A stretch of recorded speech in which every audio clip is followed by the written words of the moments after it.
Great. Okay, it's my pleasure to introduce Giulia Saccà, Columbia University, Lagrangian fibrations, and Gushel-Mukai manifolds.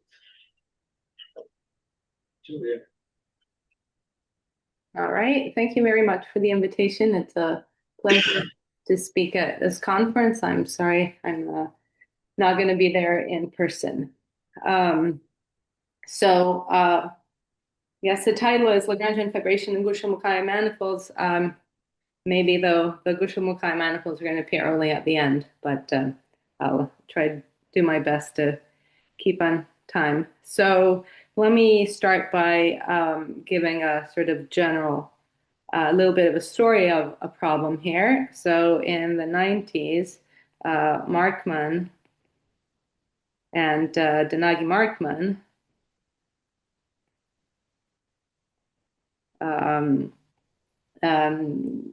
show that we can use Lagrangian fibrations to construct hyperkähler manifolds. And so they develop a general method.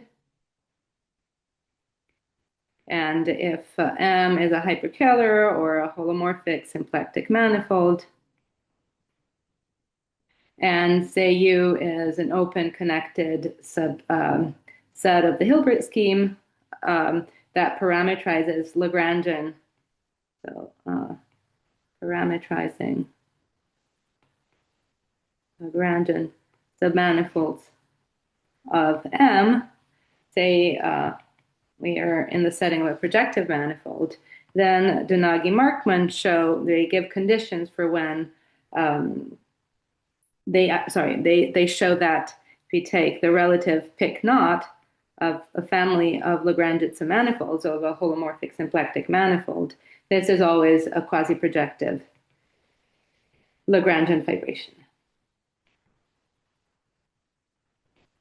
And similarly for the relative Albanese. And so Lagrangian fibration, I mean, there is a holomorphic symplectic form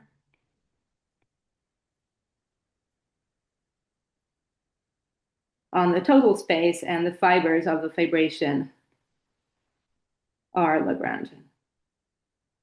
Okay. So the question then becomes, the question is how to compactify these examples. How to compactify these examples in the sense that one would like to find compactification as holomorphic symplectic or hyperkähler manifolds. So first of all, is it even possible? So what I wanted to discuss today was the following. First of all, I wanted to introduce a general method to address this question, and this is from a paper posted on the archive in 2024. And then I would like to apply this method to give some geometric to produce new examples of singular symplectic varieties. And specifically, there are two settings that I will discuss.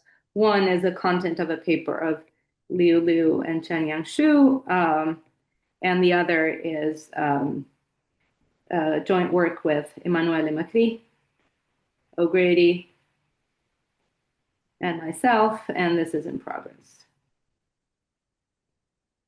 Okay. So maybe before discussing general methods to compactify Lagrangian fibrations, here the fibers are all smooth. So of course, to compactify, one needs to add some singular fibers. I will give two examples. So the first example is due to Giulia-Mukai independently. So if you start with a K3, maybe for simplicity, we assume that the Picard of the K3 is generated by the class of a curve H, and we consider the open subset in the linear system H. So if this is H is a genus G curve, then this is PG. This is the open subset parameterizing smooth curves. And so if you look at the relative Jacobian of the family of curves, then this is holomorphic symplectic, a Lagrangian fibration. And so you can view an element here as, so this is a sheaf, a line bundle generically supported on a curve. And so you view this, you consider the moduli space of sheaves on the K3 that are rank 0 because they're torsion, they're supported on curves, and they're supported on curves in a linear system and Euler characteristic fixed. And this contains this as an open subset. And this moduli space. Generically, this for generic choices of S and H, then this is a smooth hypercale manifold.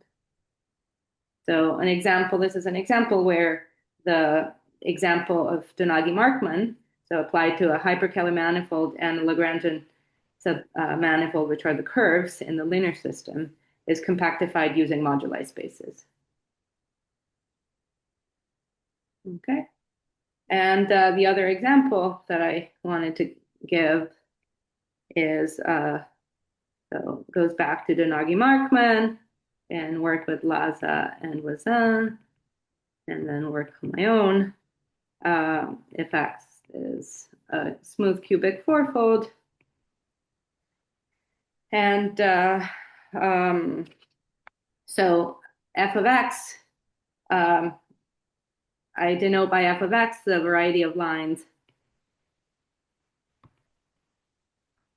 on X, and by Donaghy, Boville-Donaghy, this is a hyperkähler fourfold. And so I want to be in the Donaghy-Markman setting. So I want to find a family of Lagrangian submanifolds of this hyperkähler fourfold, and which Lagrangian submanifolds I consider the lines that are contained in the hyperplane sections. So this is Lagrangian submanifold. How do you spell it? Okay, and so the open subset in the Hilbert scheme is just the locus parametrizing smooth hyperplane sections of okay, and so over this locus we have the relative pick 0 of sort of this family of Lagrangian submanifolds.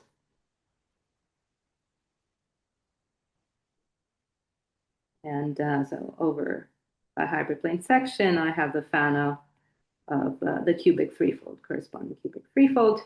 Sorry, the pick 0 of this. And by Clements and Griffiths, we also know that this is an intermediate Jacobian of this. Okay, and so Donaghy-Markman, this is a 10-dimensional Lagrangian fibration. And so it's the content of the paper LSV for general cubic fourfold and for any smooth cubic fourfold of myself that can compactify to a 10-dimensional hyperkähler manifold. Okay, and so how do you do this? There are sort of two main ingredients, and they are using relative prim varieties. And the other ingredient is something that I'm going to talk about at length later, is what I want to call a cyclotheoretic holomorphic symplectic form.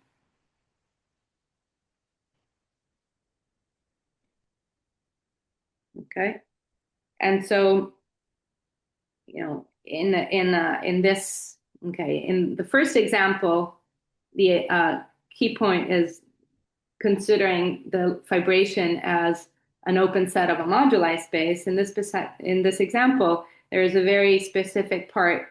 The first part is very sort of specific to the situation, but then, as you'll see, this can be generalized to other settings. The problem is that in this case, this is where the smoothness of, like, both the construction of the compactification and the smoothness comes from the specific sort of geometry that is not available in general. So how to do things more generally. So there have been two approaches to answering this question. And the first, or maybe the more recent one, is, so two approaches.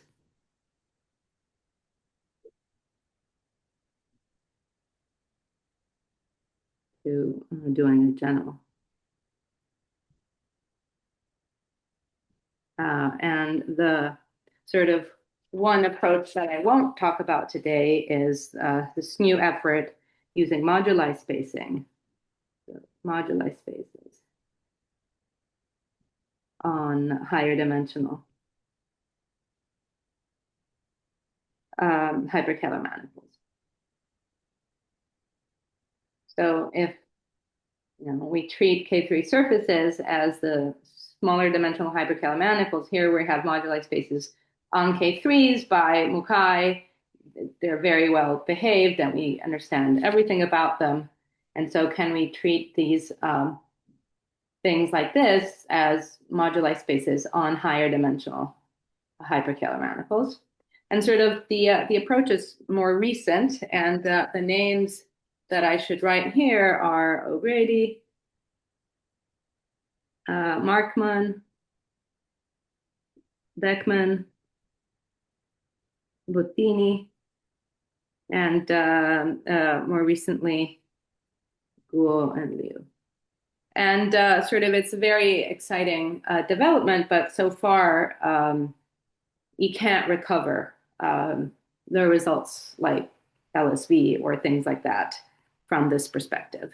But it looks like people are developing the theory pretty quickly. So it's possible that very soon I'm going to be able to recover these examples that I've mentioned earlier. So what I want to do instead is sort of to a general method. Instead of using moduli spaces, it uses the minimal model program.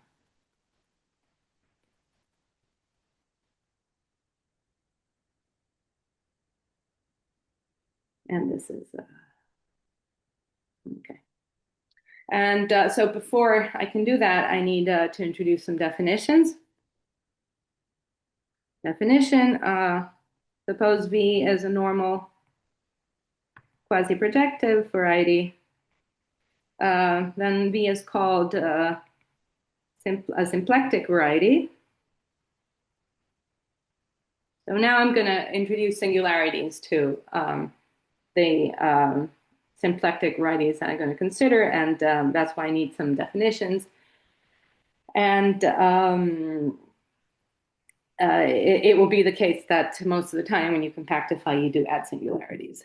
But I'll also say why, in fact, for other purposes, you're very happy also to have singularities. Okay, so V symplectic variety, if the regular locus of V has a holomorphic symplectic form, if there exists sigma holomorphic on the regular locus, holomorphic symplectic, that has a property that extends to holomorphic 2 form on any for any resolution of the singularities.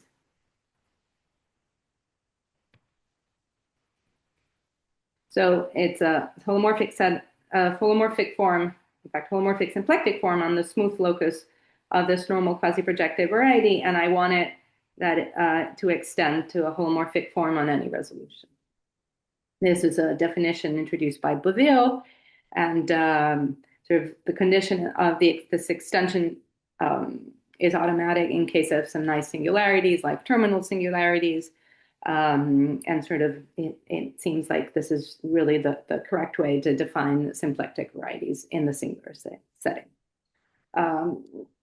So the one thing about hyperkähler manifolds famously is that they're building blocks for Kähler manifolds, compact Kähler manifolds with trivial first-term class. And so what is an analogous definition for in the singular setting? So let me remind you that the definition, so if M is compact and Kähler, so M compact Kähler is called hyperkähler if it's simply connected and if the space of holomorphic forms on M is generated by a holomorphic symplectic form.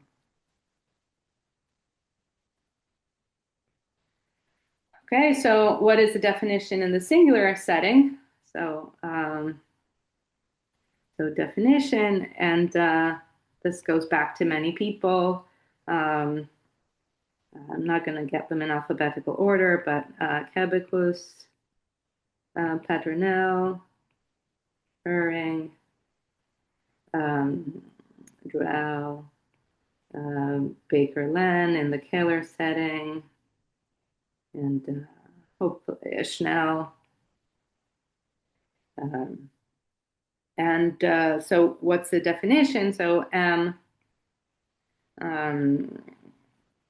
projective stable KLT singularities is irreducible symplectic variety if now we're going to have both the two conditions in one, and the condition is the following: if for any F and M quasi-étal cover, just means étal in codimension 1, then the algebra of reflexive form on N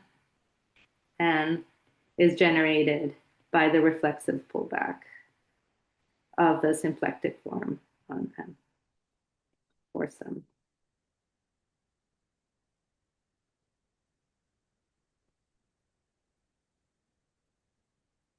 So in a singular setting, you need to check the condition about the uniqueness of the symplectic form, not just on the space itself, but on all the étal covers. And by the work of all these people, these irreducible symplectic varieties are the building blocks for K-trivial spaces with KLT singularities. Okay, so I won't get into this sort of condition, but I just want to say that these are the building blocks in this singular set. I don't want to get more technical than this. And the other thing I wanted to say is that by important work of Namikawa,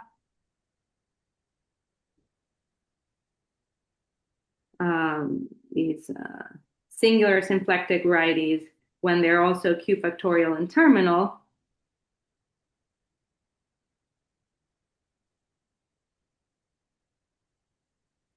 they behave as smooth. So this is a very vague statement that I don't want to make too precise, but what I want to say is that from the point of view of, say, deformation theory,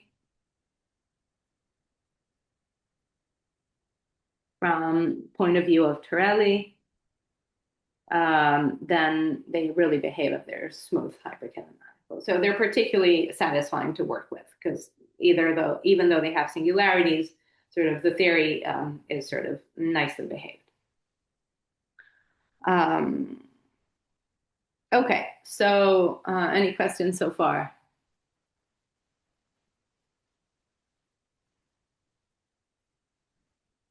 Okay, so let me then give you the theorem and then discuss applications and things like that.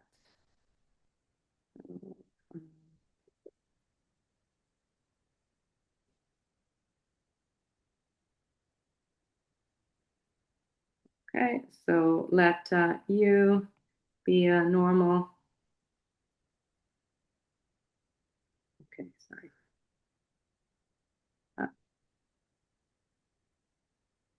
So B, normal, quasi-projective, and U, a non-empty open subset.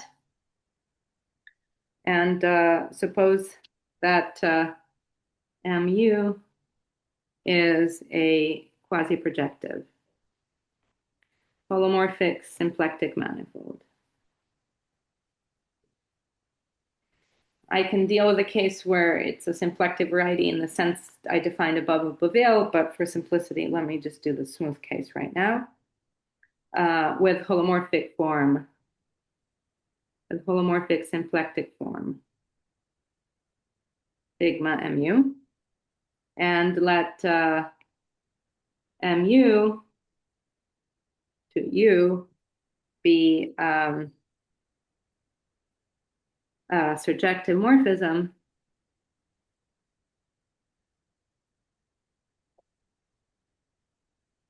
such that there exists a non-empty open subset over which the fibration is Lagrangian. Sorry, so there exists this non-empty over which the fibration, if I restrict it, this surjective morphism, if I restrict the surjective morphism, this is Lagrangian. And so here in my notes, I had, before giving the theorem, I had the definition of Lagrangian fibration. So maybe let me add it real quick. Sorry about that. Definition mu to U is a Lagrangian fibration if it's a surjective projective morphism with connected fibers and the general fiber is Lagrangian. So M a symplectic variety, and I want the Lagrangian fibration to be surjective, but also a projective morphism. So then the general fiber is a Lagrangian submanifold, and in fact, in particular, it's an abelian variety. So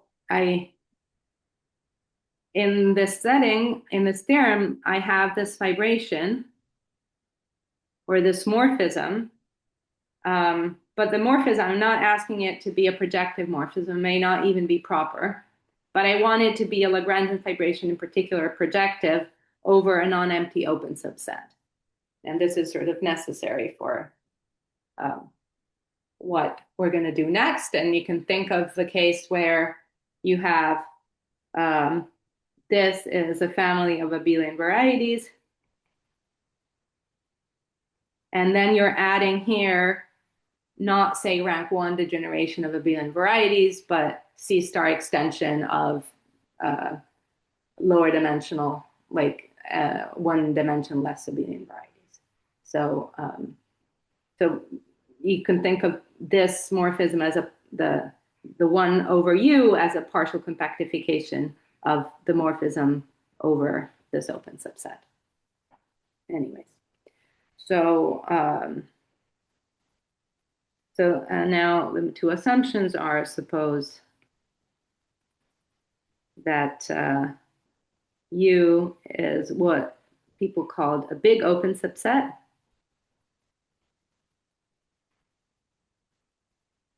So the complement has codimension 2.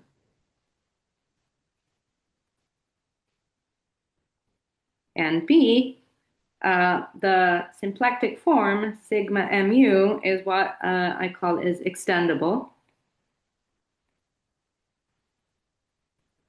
And so what do I mean by extendable? I mean that for any smooth projective compactification,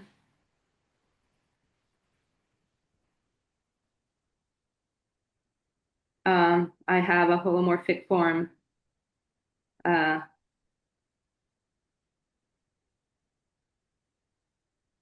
on the compactification that extends sigma mu.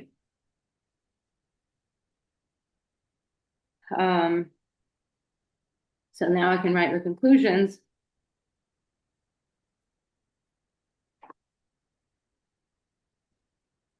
Then there exist m bar to b, q factorial, terminal and symplectic.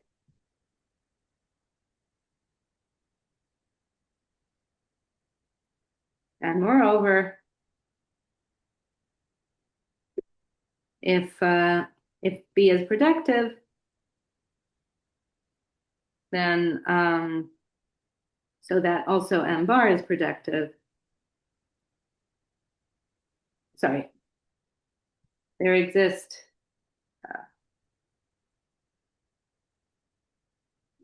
extending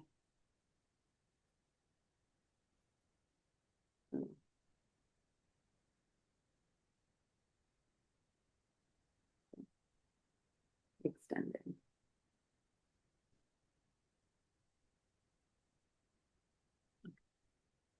So this, okay, I was trying to do the more general version of the theorem, but maybe I could just do B projective. And so then this, let me write this.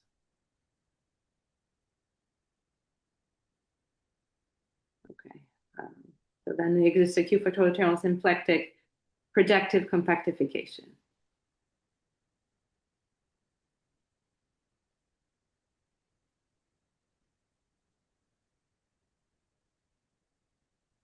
With a morphism to be extending the morphism I started with.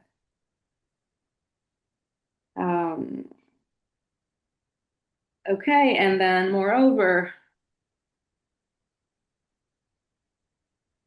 the following are equivalent. This compactification is smooth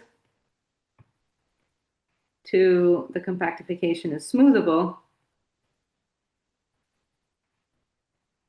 And 3, this compactification is birational to a smooth projective hyperkähler manifold.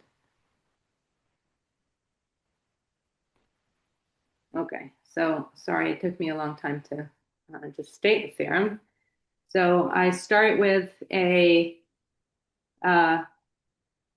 Bayes. What would I want the Bayes of the Lagrangian fibration?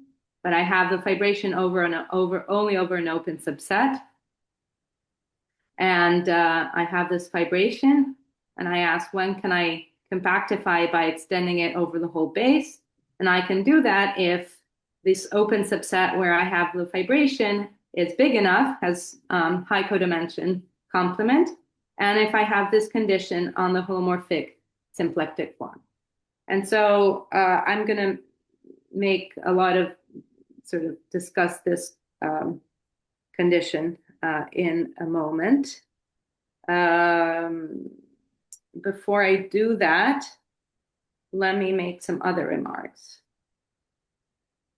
Okay, so first of all, in general, the compactification that I get is singular. But then these analogous condition, tell me that, in fact, what I get is smooth if for some reason I know that it's smoothable, or if for some reason I know that it's birational to something smooth and projected. So there's some kind of rigid situation here where I can't have something smoothable that's not already smooth, or something birational to something smooth and projected if it was not already smooth. Okay. So let me make these remarks now. So remarks. So first of all, there's a theorem of Liu and Xu, which says that in this paper that I mentioned earlier, they say that in the setting above, if the general fiber, so if the general fiber of mu to u is a simple abelian variety, then this compactification that I get is a reducible symplectic variety in the sense of the singular Bogomolov decomposition theorem. So the simplicity of the general fiber guarantees that this is one of the building blocks. So that was first remark. Second remark is this way you can recover the two examples that I gave earlier. So both the Gushel-Mukai system and the LSV system. And then the third remark is that the proof is uses M and P, the minimum model program, and as such, it is not constructive. So both in the example of the Gushel-Mukai system, you can say exactly what are the things you're adding to compactify, and in the case of the first proof of the LSV. But in this case, it's not. And in fact, in general, the compactification is not unique. And so there's no sort of a priori reason why compactifying one chooses one compactification over another. So let me do another remark, and this is a comment on the extendability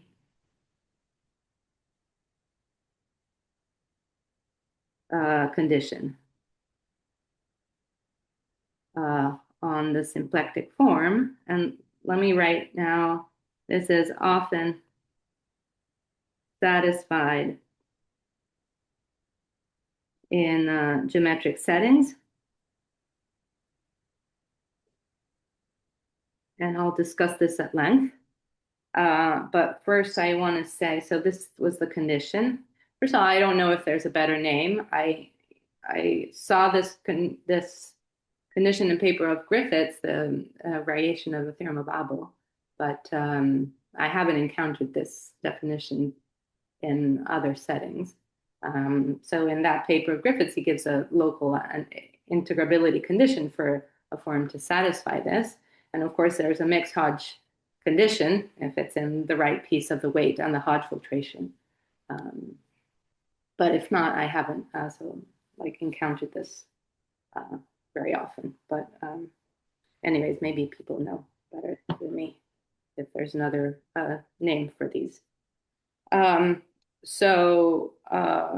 Before I tell you why this extendability condition is satisfied in these geometric examples, whatever that means, let me tell you what was my original motivation for proving this theorem, in addition to sort of answering questions of people that would just ask me about, can you compactify this Lagrangian fibration for me? And so this is general method, but sort of the motivation was sort of in this paper, sort of apply this theorem to construct given a Lagrangian fibration and to be other Lagrangian fibration. And let me be more specific. For example, the dual fibration, the relative pick 0 of the fibration, or the Albanese fibration. So this shows, under some condition, the existence of a section. Vibration with a rational section.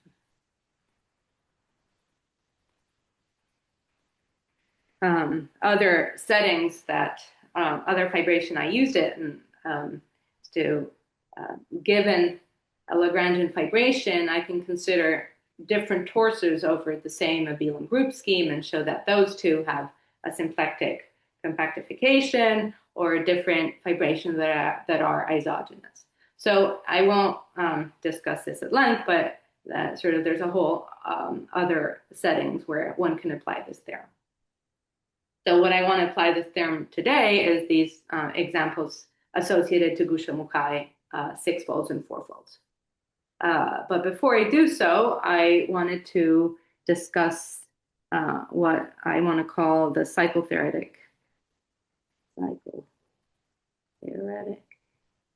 holomorphic symplectic form.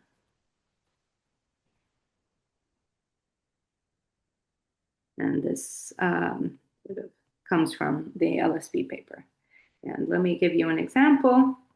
The example is of de Jong and Starr. If X is a cubic 4-fold, it could in fact be other Fanos of K3 type. And I'll say what I mean by K3 type in a second. So we know that the H4 of X is of K3 type, meaning the first H40 is 0, and then H31 is one-dimensional. Then I have H22, and then again, I have H13 is one-dimensional. And then I have 0. So this is what I mean, roughly speaking, of K3 type. That there's a cohomology group that up to a Tate twist is of K3 type, meaning the non-zero Hodge numbers are 1, something, and 1. And so the example is the following. So lemma, suppose gamma inside X cross V is a family of 1 cycles on X, parametrized by V, say, smooth projective.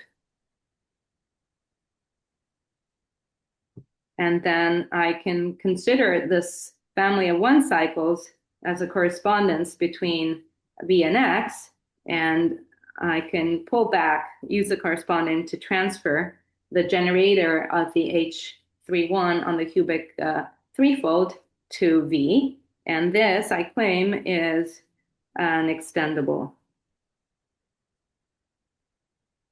holomorphic 2-form. So sort of the slogan of this is family of 1 cycles on X carry extendable holomorphic 2 forms. Whether the form is 0, of course, in general, it's not 0. It might be 0, but in the many geometric situation, in fact, this form is turns out to be symplectic. So generalizing this example,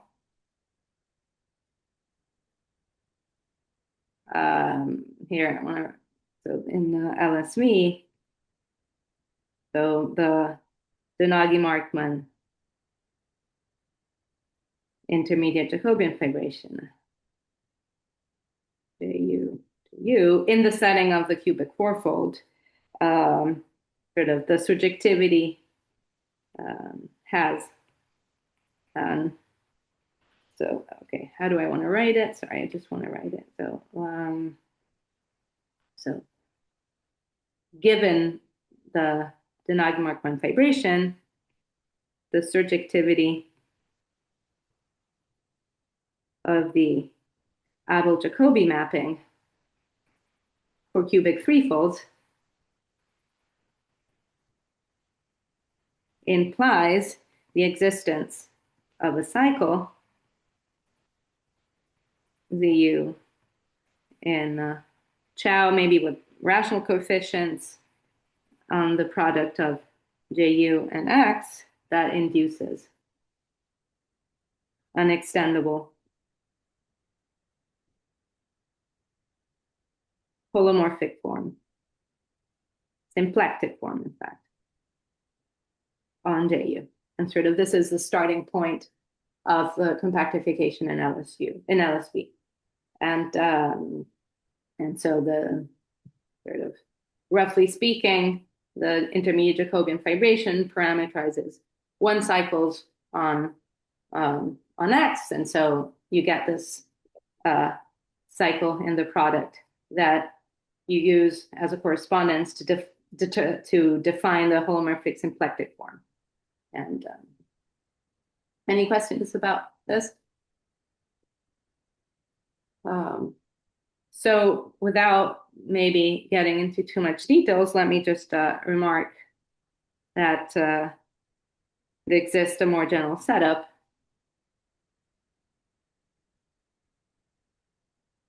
to get extendable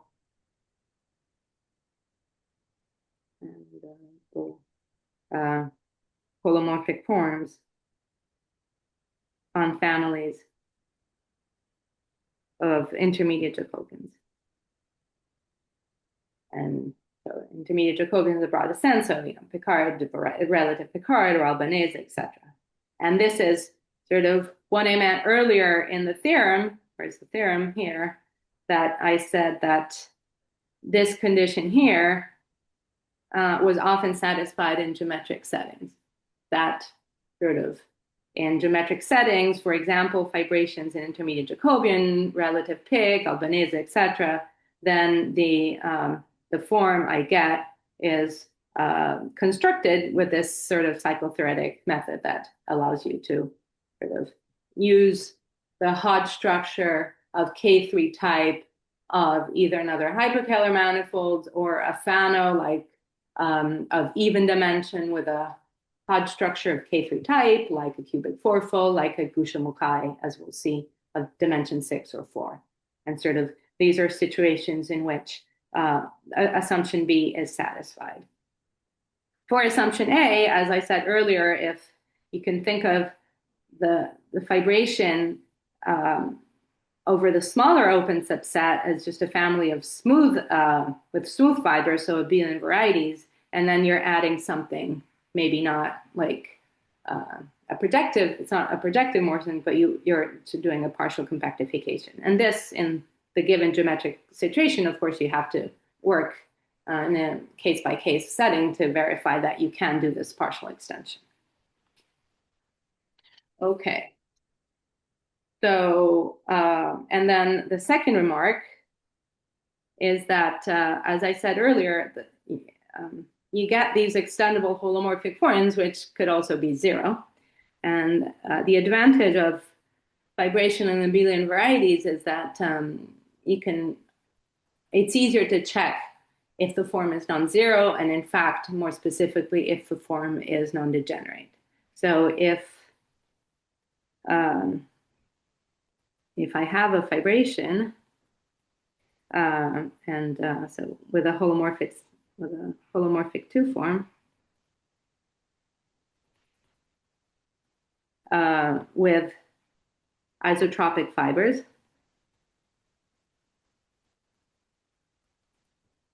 then the fact that the fibers are isotropic induce a map of vector bundles between the cotangent bundle of the fiber for a point to the pullback of the tangent bundle, tangent space at the point I'm looking at.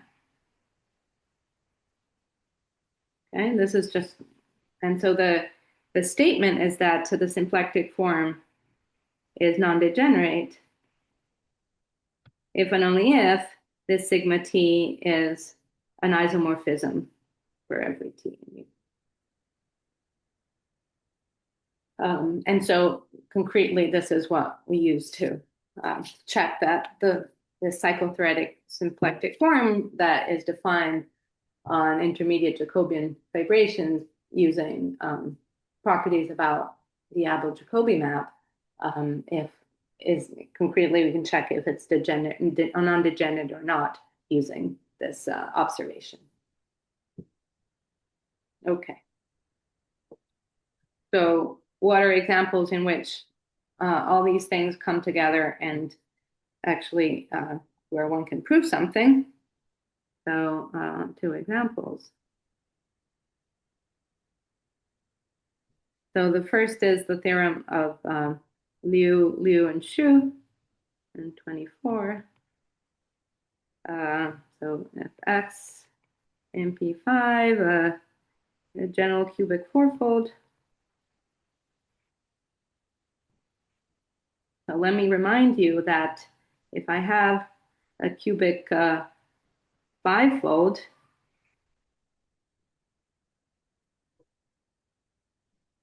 sorry, so this is maybe, so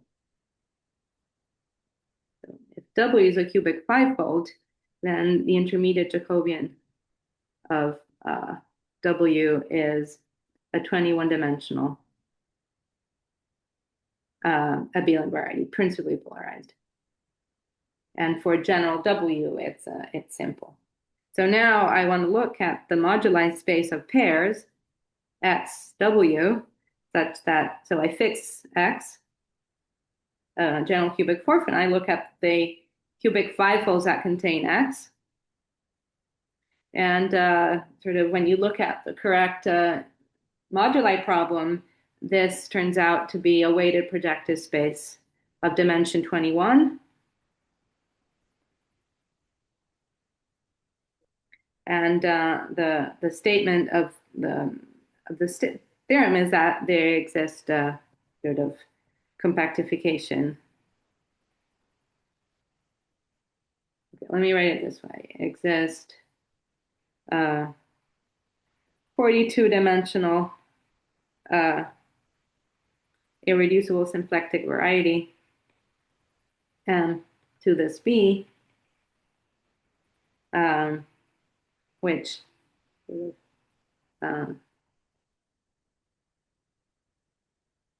extends the intermediate Jacobian fibration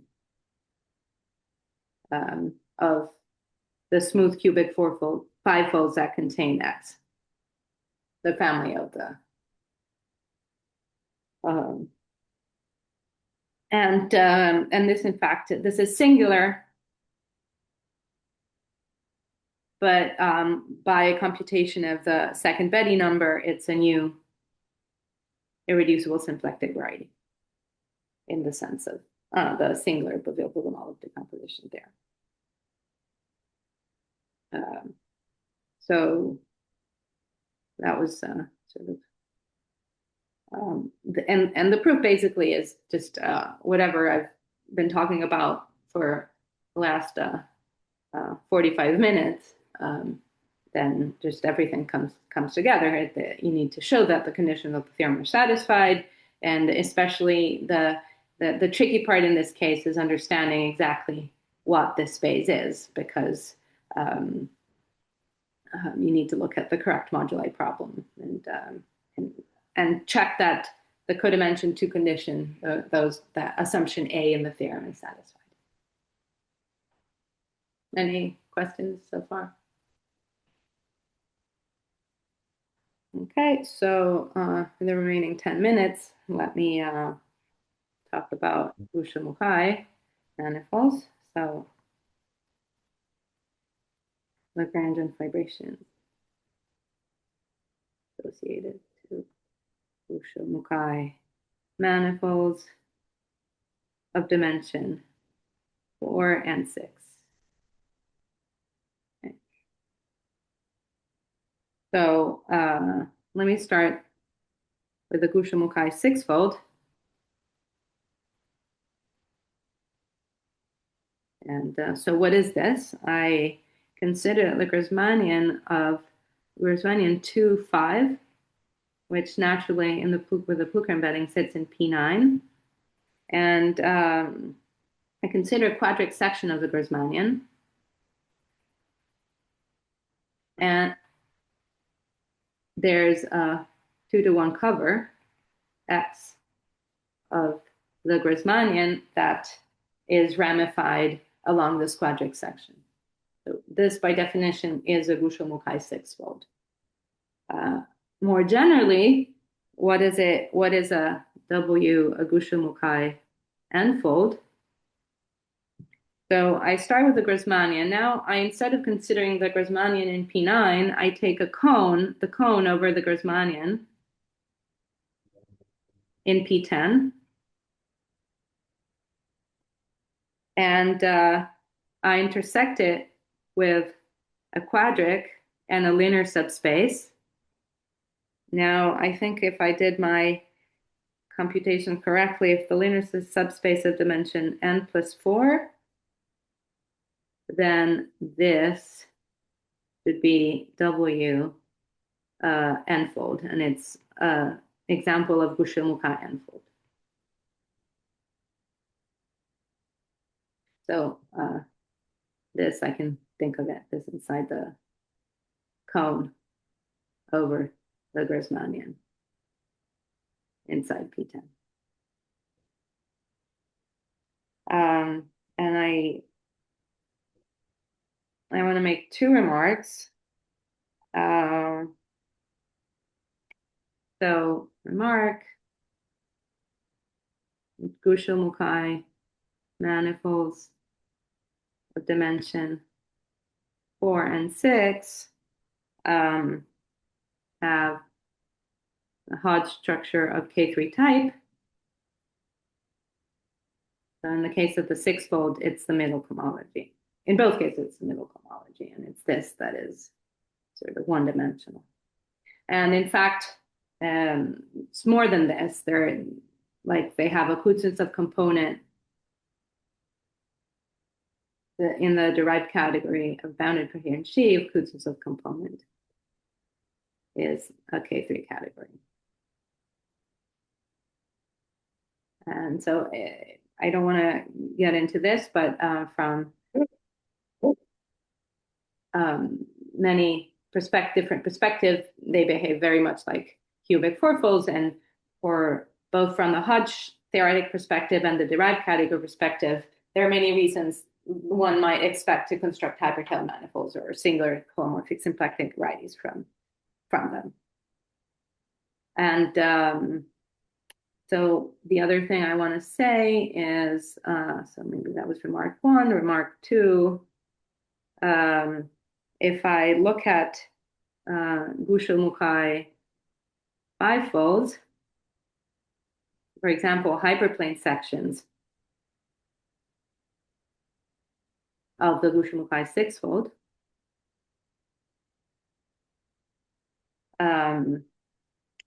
they behave like cubic threefolds, and so, for example, their intermediate Jacobian is a principally polarized abelian tenfold. So if you look at H5, it's H32 plus H23.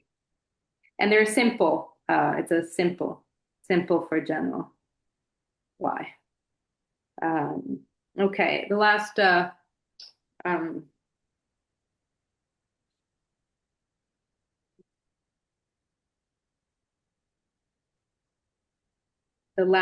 definition I want to make before I write the last theorem is the following. So X is sixfold that it sits in P10 and covers 2-to-1 Grassmannian 2-5. Let me write tau, the covering involution, and then let Y be a hyperplane section, which is a GM5 fold, is called ordinary if it does not contain the vertex of the cone. So if tau does not preserve it.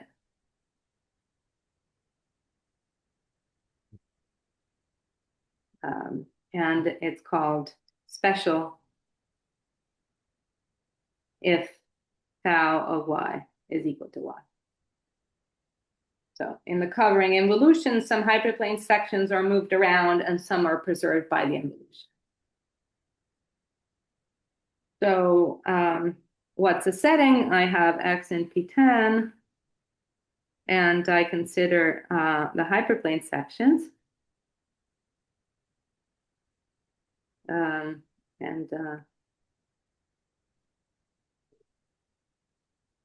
So this is the smooth hyperplane sections.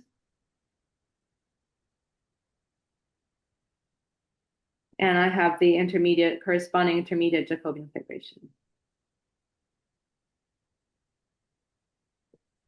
So by the general setup I've been discussing, the cyclotheoretic holomorphic symplectic form and sort of stuff about Abel-Jacobi mappings, this has an extendable holomorphic 2 form, sigma JU. And so the lemma is the following. So let H be a point in U, then if X intersect H is ordinary, then the holomorphic 2 form is non-degenerate along the intermediate Jacobian.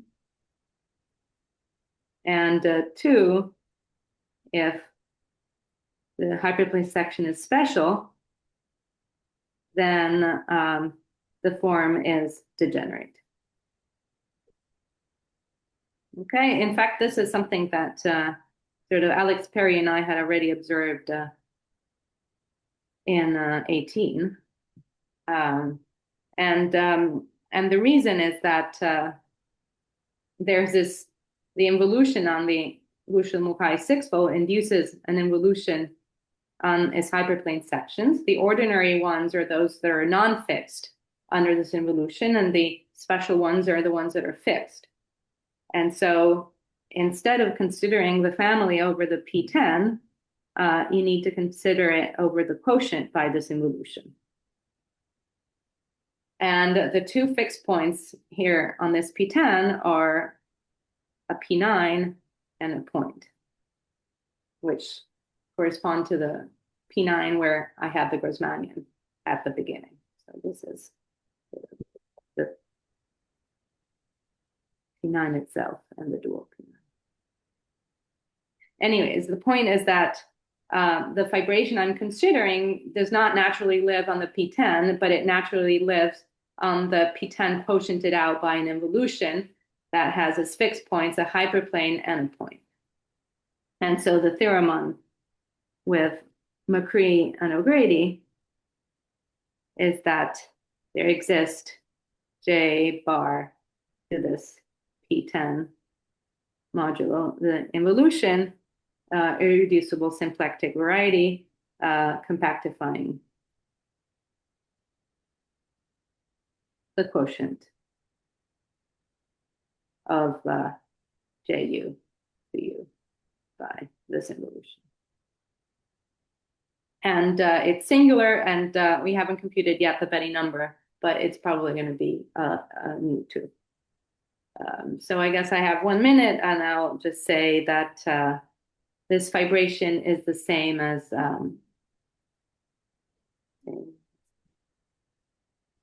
looking at as Gushel-Mukai 5-folds containing a given Gushel-Mukai 4-fold that one can recover from X And also it's the same as doing the pick zero of a family of Lagrangian surfaces inside so-called EPW sextets. So there's no reason for me now to expand on these, but what I'm saying in this whole setup, the people that know a little bit about this geometry might wonder how to sort of the Lagrangian fibration one can associate to these two other settings, and in fact, they all turn out to be birational and the same.